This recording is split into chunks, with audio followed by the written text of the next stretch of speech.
The Philadelphia 76ers will win the NBA championship in 2020. I'm speaking it to existence. The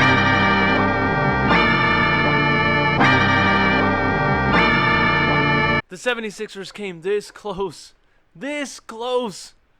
to playing in the Eastern Conference Finals. The dagger!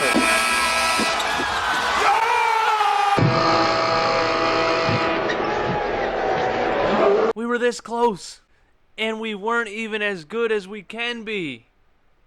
So I'm going to go over the 5 things that I think the Sixers improved this offseason that will put them over the hump into the Eastern Conference Finals, and they will win the NBA championship.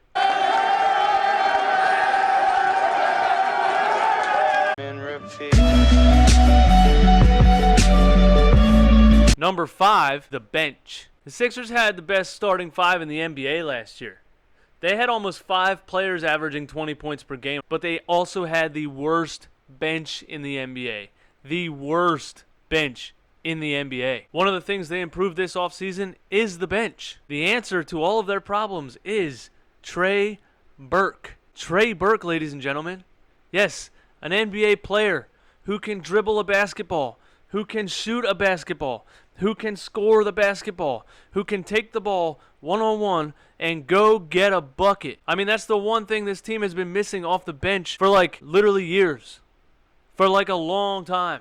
I don't remember the last time I saw a player come off the bench in a Sixers uniform and maybe cross somebody over and get to the rim and score. Or cross somebody over, hit a step-back jumper. I don't remember the last time, man. Maybe Lou Williams in like 2006. So Trey Burke is the big improvement off the bench this year for the Sixers. In 2018, he averaged 11.8 points per game. He can handle the ball, he can shoot the ball, and he should be a huge improvement for the Sixers bench this year. And also, of course, returning, coming off the bench, not only James Ennis, who's a very solid bench player, Mike Scott. Scott Hive. Mike Scott Hive, ladies and gentlemen. The one and only, the GOAT of hockey jerseys, the man of the people, Mike Scott. Love his energy, love his three-point shooting.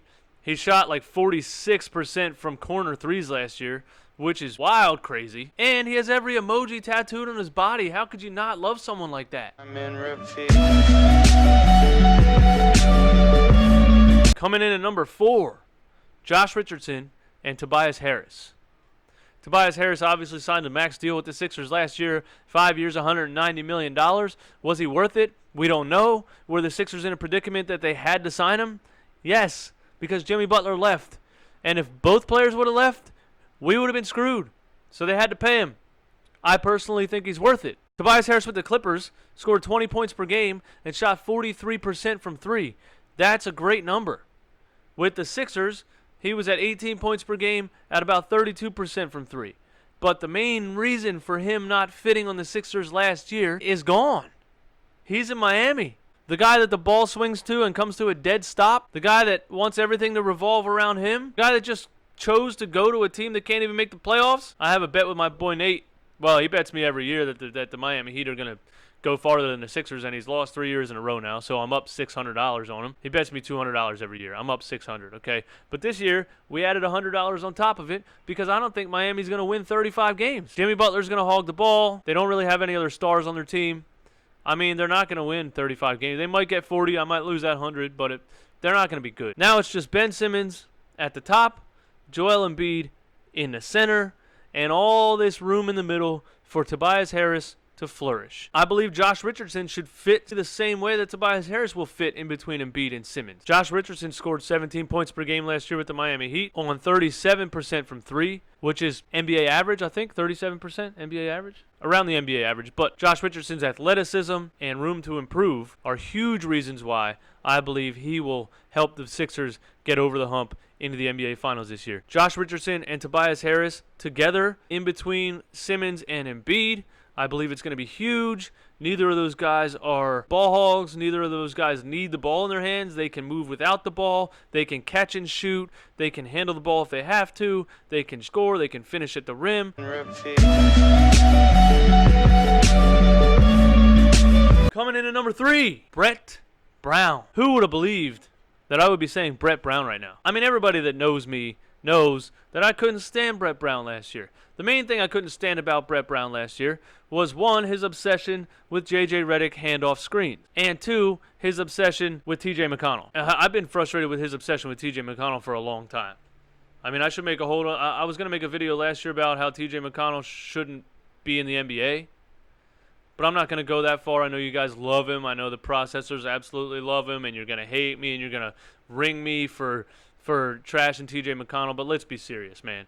The guy can't shoot a lick. He can't play any defense. I mean, outside of penetrating and running the ball in a 360 circle, he really offers absolutely nothing. T.J. McConnell's gone. Brett can't be obsessed with him anymore. J.J. Redick is gone. Brett can't run J.J. Redick screens all day, every day now. Now he has to run Tobias Harris and Josh Richardson off of those screens. And guess what they do that J.J. Redick can't do? They handle the ball, and they finish at the rim. Listen, I love J.J. Redick, but, man, he's a one-trick pony. He should be coming off the bench somewhere, shooting threes, and that's it. When he's ice cold, he's ice cold. He can't get you anything else, and he can't guard my 4-year-old. So with J.J. Redick gone, Brett Brown is going to have to come up with new philosophies.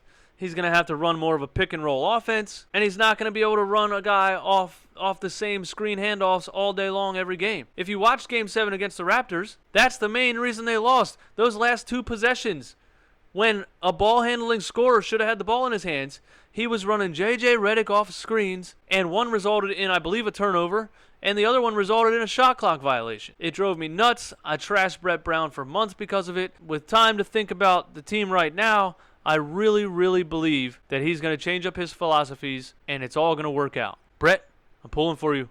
I'm pulling for you, Brett. I'm giving you one more year. I'm giving you one more year, Brett. Don't let me down this time. Don't let me down this time, Brett. I'm giving you another year. Coming in at number 2, Ben Simmons shooting jump shots. Woo! Ben Simmons shooting jump shots. I didn't think I would say this. It looked like it was never going to happen.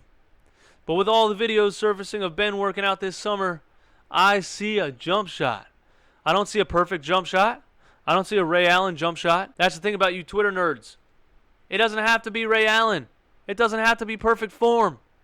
I just want the guy to pull up. When the defense gives him space, I want him to pull up and shoot it. I don't care if he shoots the ball like Kenyon Martin. I don't care if his jump shot looks like Sean Marion. I don't care if his jump shot, I don't care if he...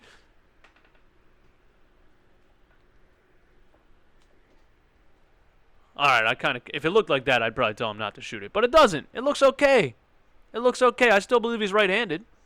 But there seems to be nothing we can do about that. Ben Simmons is no longer dating a Kardashian. Ladies and gentlemen, the focus is restored. He knows what he has to work on. It's not rocket science. He hears what people are saying. He knows. His boys are telling him. His coaches are telling him.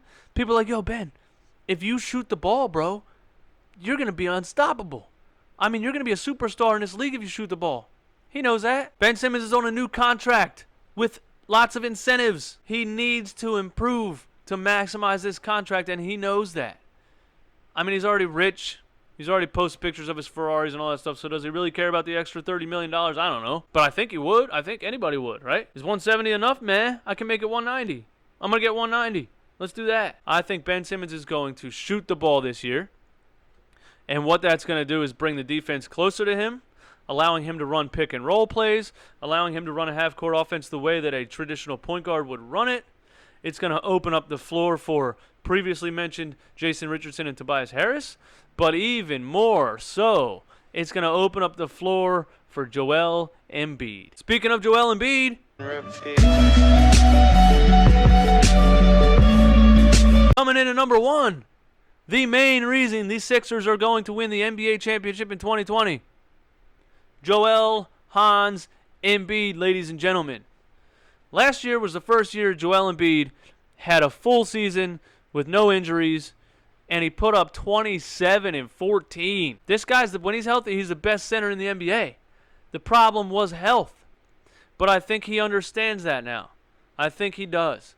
I think when he came in the league, he was on such a roll, rolling off of natural talent, that he didn't really have to put a whole lot of extra work into his craft. He was just good no matter what, but he's slowly realizing I can't be the best if I don't put some stuff together and really try to improve. He's going to be in better shape this year.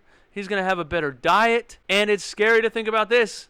He's going to be faster, stronger. He's going to jump higher. In turn, he's going to score more points, get more rebounds. I am predicting an MVP season for Joel Embiid in 2020. Embiid's going to put up 28 points, 15 rebounds.